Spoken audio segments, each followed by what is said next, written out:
This is QTV News. I am Marietu Sidibe and thanks for joining us.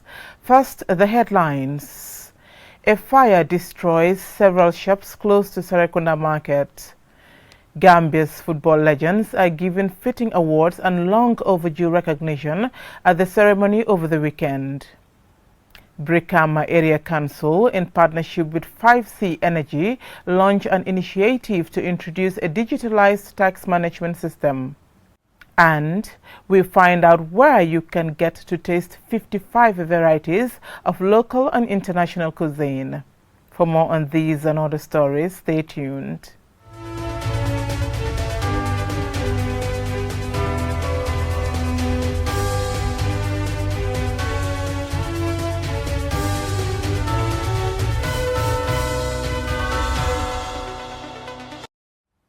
And now the news in detail. A fire outbreak close to Serekunda market has destroyed several shops. According to reports, the fire started in the early hours of Tuesday morning. QTV's Momodu Laminchoy visited the scene and he now reports. The fire has razed to the ground at least 11 shops. According to reports, the incident happened at around 1 a.m. at a time when most of the victims and neighboring residents were already in bed. Traders of ruined businesses woke up to news that their shops had caught fire. Looking at their shops being consumed by the inferno, the traders were unable to rescue their goods or save their premises. Although no human casualty was reported, this animal, a sheep, was unlucky. Also, goods, cash, electric and electronic appliances were left in ruins. According to eyewitnesses, the fire started from one of the shops and quickly spread to the rest. Abdurrahman Ba, J.C. and Ibrahim Ba are among the fire victims. Their shops are completely destroyed, leaving them with nothing to sell to earn a living. J.C. is in tears and she tells QTV that the fire outbreak has brought her a tragedy as a mother with children to feed from her business. I am left with nothing after this incident. We are seeking assistance. This is a very tragic moment for us and we have families to feed. The devastating fire has consumed Abdurrahman's cash and goods worth at least $1.5 million, including $37,000 he was entrusted with. He says such destruction has left him with the only option of seeking people's support. Abdurrahman says he relied on his business to feed his family and settle his children's school fees. Ibrahim Abba, one of the fire victims, is not sure what caused the fire outbreak. He lost goods worth of $400,000 to the fire, he says. I could only see fire blazing and raging from the back of my shop, and I didn't know what caused it. I don't think it was an electric fault because there was never a report of our meters having faults. The fire and rescue services responded to the fire outbreak, but by then there was already severe damage. In a telephone conversation, the PR of the Gambia Fire and Rescue Services blamed people for communicating to them too late about the incident. The Fire and Rescue Services have not been able to establish the cause of the fire, and the PRO told QTV that an eyewitness helping the police with their investigations alleges it was arson. Momodu Laminchoy, QTV News. The Gambia Football Federation over the weekend awarded some Gambian legends for the significant roles they played in the country's football development.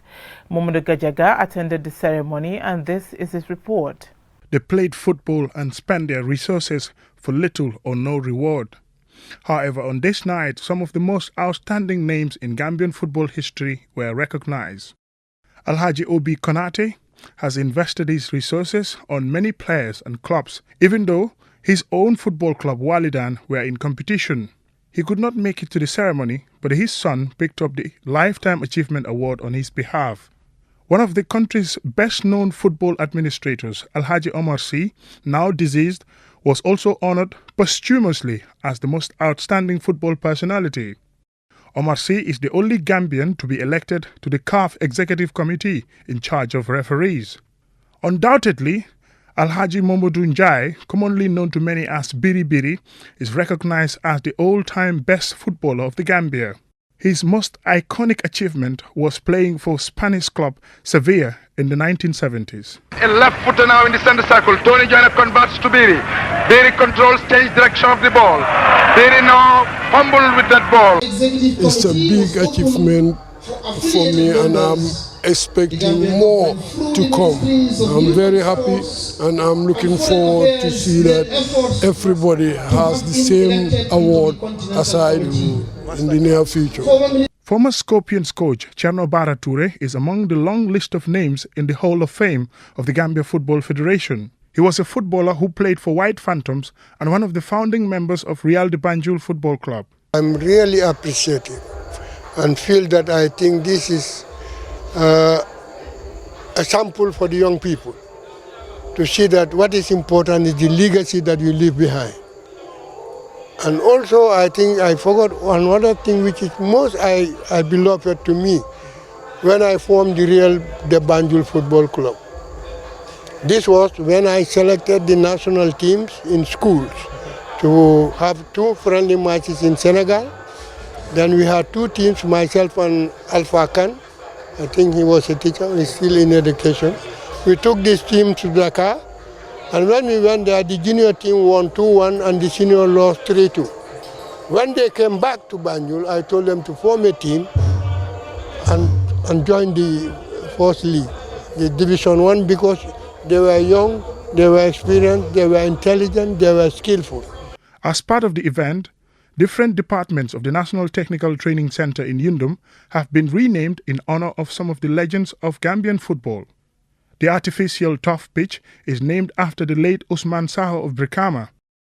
He invested a lot of his resources in developing football in Brikama and West Coast region at large. The admin and technical block is named after the late Alhaji Usainu Jai, while the GFF main football building is named after the late Alhaji Omar Sy. Mamudu Gajaga, QTV News. A partnership agreement to introduce a digitalized tax management system was launched on Tuesday by Brikama Area Council in partnership with 5C Energy. The initiative aims to maximize the cost of tax compliance for taxpayers. Babukar C attended the event and he now reports. In addition to maximizing tax compliance, the initiative will also create a centralized taxpayer database and increase revenue collection for Brikama Area Council. This will enhance transparency and accountability on tax collection and revenue generation. Musa Suso, the Deputy Governor of West Coast Region, said the world is moving in a digital era and the Gambia cannot be left behind. This project is a welcoming development as it will increase tax revenue and minimize tax administration costs through efficient monitoring of tax compliance by this e-tax system. 3 key objectives for this project is 1. To go digital, 2.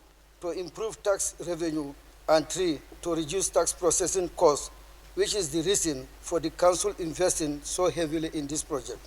The Deputy Permanent Secretary with the Ministry of Local Government, Samba Ba, applauded the initiative, describing it an effective way to minimize corruption in our society. This and other development initiative will go a long way in strengthening the effectiveness and efficiency of our revenue collection systems, thus manifesting the government desire not only to bring development to the doorstep of Gambian, but also to minimize corruption within our society.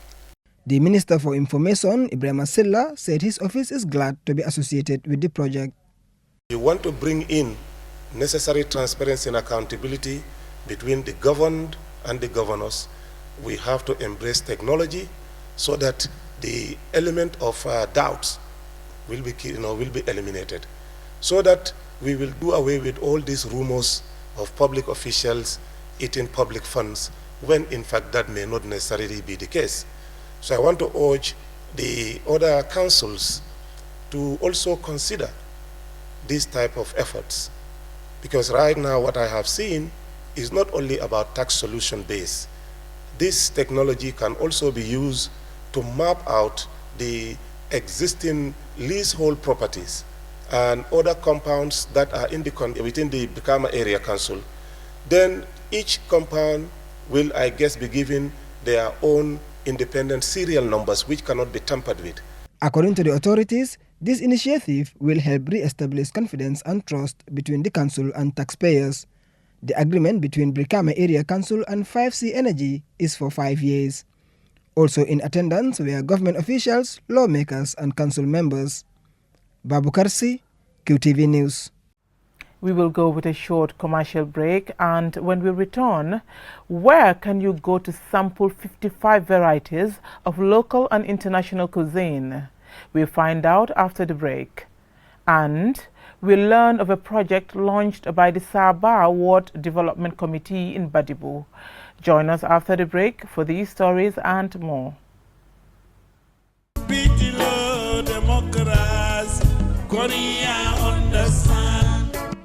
Gambia Kuto Sankuto album Kuta Kutalo Jeliba Kuyate grand new album launching Democracy Nyemunene Majole Titariko Kono Tilitang Anin Killing January Sankuto Kono 2020 Q City Nintalang Konon Tosida Tinkil Kuta Kutalo Ambiance Julukuntubalo Wolungo Q City Tufe Matije Tickets ordinary $500 VIP $1,000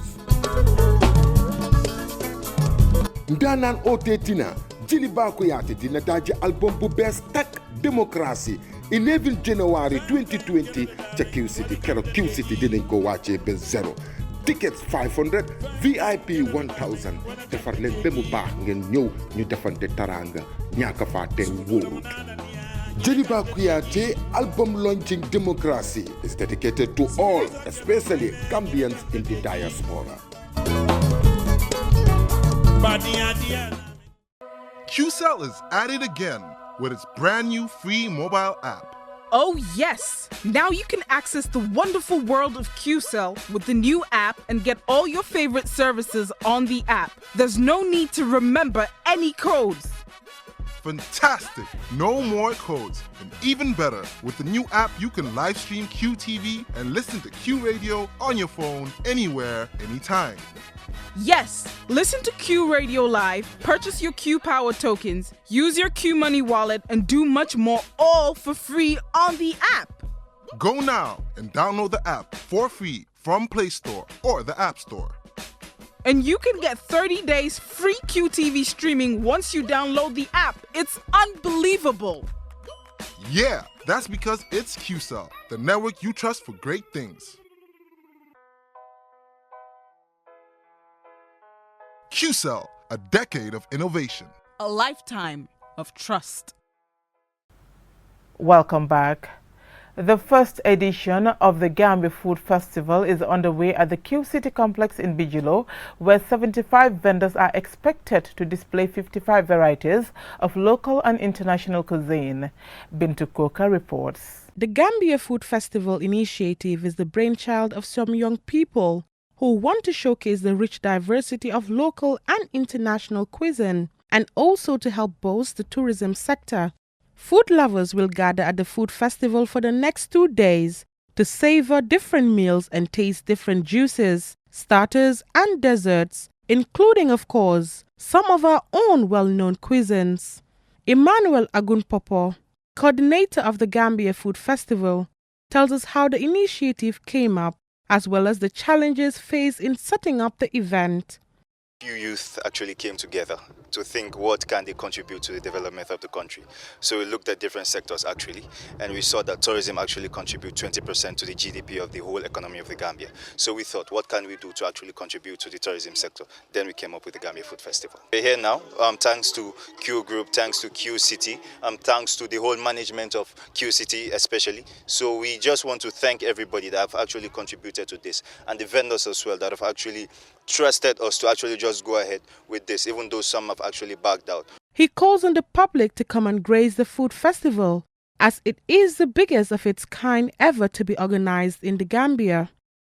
This is the biggest food festival ever in the Gambia. So we have over 75 vendors that are here, different type of food. Any food you want to think of, whether it's basically Gambian food, but different food. We have Turkish food, we have Spanish food, we have Fula food, we have Mandinka food, we have the Futi, we have the Benachin, we have the Domoda. Any type of food that you're actually thinking to eat, you shouldn't even think about it. Just come here and eat it. Astrid Mane from Yosh, whose cuisine provides for both vegetarians and non-vegetarians, applauds the organizers for taking such an initiative, as it is not easy to organize such events. She also calls on Gambians to come out and support the event. A lot of Gambians are coming to support their own Gambians, because I think this is how it should be in every country, that the people are supporting their own ones. I want to give them a big compliment, because it's not easy to organize an event like this, and it takes a lot of time and organization. Sometimes there's misunderstanding, but now we are here, and we hope it will be a good success for the Gambian Food Festival. Aissatou Toure of Contest Catering spoke about her expectations on the food festival while showcasing her Swedish-style cuisine. Meatballs, Swedish meatballs with Swedish mashed potatoes. I have fish balls, I have coleslaw, and I have Swedish hot dog. And I have the favorite marabu from Sweden. An opportunity for youths like us. So keep it up and let this just be the start. Bintu Koka, QTV News. As part of their various projects, Daughters of Africa Foundation, in partnership with visiting students from the University of the West of England, on Tuesday conducted business training at the Foundation School for nurse attendants at MDI Road. Ajibintu Drame reports. The training will help nurse attendants achieve self-confidence in facing the demands and challenges in their work area. It is also expected to help them to be business-oriented and boost their professionalism. Pauline Bailey, co-director of Daughters of Africa Foundation, says there are a lot of activities in the pipeline, as it is quite important for young leaders to exchange knowledge and practice in developing themselves and their communities. She also gives a word of advice to young leaders. So this is the business element. There's also community health, and there's also copywriting. So they all go together, because even though it's in the context of nursing, people need to know how to present themselves professionally in terms of interview situation, how you would sell yourself on an application form, you know, how to have an understanding locally, regionally, nationally and internationally about how finance impacts on our lives. Advice that I would give is, you know, think about your strengths. We often focus on weaknesses and things that are lacking and things that we don't have. I think if you start with what you do have, start with the things that you're strong with, and then you can use your strengths to fill the gap. Atupele Musa, a business management student at the University of the West of England, lectured the aspiring nurse attendants in business management. Getting smaller, this is globalization. If you look at the whole market, the whole marketplace in the world, everything is basically getting smaller, because all the businesses are getting interlinked, and it's mainly through the internet. So I really encourage you guys to spend as much time on the internet as possible. An aspiring nurse attendant and student, Caroline Mendy, explains that she hopes to get a lot of knowledge from the training to broaden her awareness in business and the business field. Yes, based on the little things I learn, and I also like to start a small business where I will practice what I learn. Self-confidence is important, because we, the student nurses, or when we go to the hospital, we are to face our patient, and you're supposed to ask them their name, where they're from, what is their problem, and how you can help them. So self-confidence also helps a lot. The foundation was formally registered in 2016 and works with grassroots organizations in the Gambia to empower youth and build capacities in different institutions and communities. Ajibintu Dwame, QTV News. A cash for work project to construct a new borehole at Saba in Badibu was launched by Saba Ward Development Committee. The United Nations Capital Development Fund sponsored project is geared towards reducing poverty and support local economic development. The Cash for Work project, funded by UNCDF, aims at ensuring that people in all regions and locations benefit from economic growth. UNCDF focuses its efforts towards strengthening public financial management and local revenue, improving the quality of public and private investments at local level. At the luncheon, the UNCDF program manager Rebecca Sims advised the locals involved to effectively implement the project for sustainable development. My message, I think, for the cash for work labourers, the people that are going to build the borehole, is that they have a responsibility to use this public money in the way that best benefits the community. So they have a responsibility to build the borehole in the best quality, and then once it's built, that it's also looked after and it's maintained so that people in the community can use it for a long time. The chairman of Karawan Area Council, Malamin Ayel Bojang, said the community has faced severe water shortage. The project, he believes, will also help reduce rural-urban drift and create employment for the youths. They have been moving here to Senegal to fetch water to come and provide their animals, drinking point for their animals, and they themselves. So with that need, that's why today we come here to launch this program to give them a borehole. The project is going to provide job for the youths in the community who have been migrating to urban area. This time is going to provide them the chance to remain in their community, and they're going to be paid. There is a skill component also, which is going to support them, train them to be skillful in order to work in their area.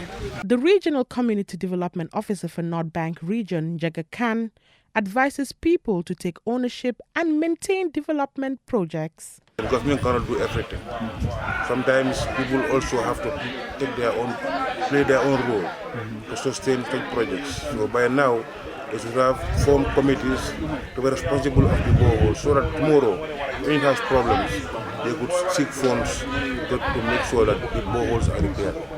UNCDF financial models are applied in thematic areas where addressing barriers to finance at the local level can have a transformational effect for poor and excluded people and communities. Bintu Koka, QTV News. Before we end this bulletin, let's take a quick look at our main stories. A fire has destroyed several shops close to Serekunda market. Gambia's football legends were given fitting awards and long overdue recognition at the ceremony over the weekend. Brikama Area Council, in partnership with 5C Energy, has launched an initiative to introduce a digitalized tax management system. And we told you where to go to taste 55 varieties of local and international cuisine.